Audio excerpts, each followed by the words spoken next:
Breaking అందుంది మనకి. ఆఫ్ఘన్ పాక్ మధ్య చర్చలు విఫలమయ్యాయి. పాకిస్తాన్ ఏకపక్షంగా చర్చల నుంచి వచ్చింది.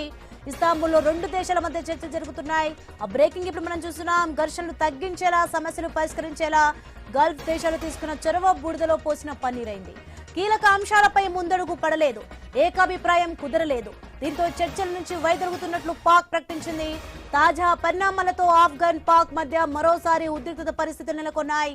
ఎప్పుడేం జరుగుతుందో అనే టెన్షన్ నెలకొంది.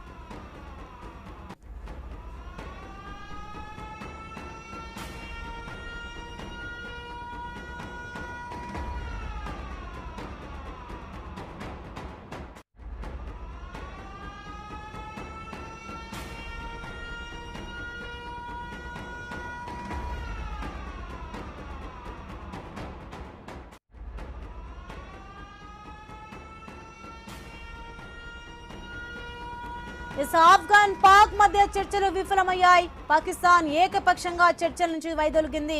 ఇస్తాంబుల్లో రెండు దేశాల మధ్య చర్చలు జరుగుతున్నాయి. ఇక ఘర్షణలు తగ్గించేలా, సమస్యలు పరిష్కరించేలా గల్ఫ్ దేశాలు తీసుకున్న చొరవ బూడిదలో పోసిన పన్నీరైంది. కీలక అంశాలపై ముందడుగు పడలేదు, ఇక ఏకాభిప్రాయం మాత్రం కుదరలేదు. దీంతో చర్చల నుంచి వైదొలుగుతున్నట్లు పాక్ ప్రకటించింది. తాజా పరిణామాలతో ఆఫ్ఘన్ పాక్ మధ్య మరోసారి ఉద్రిక్తత పరిస్థితులు నెలకొన్నాయి. ఎప్పుడేం జరుగుతుందో అనే టెన్షన్ నెలకొంది.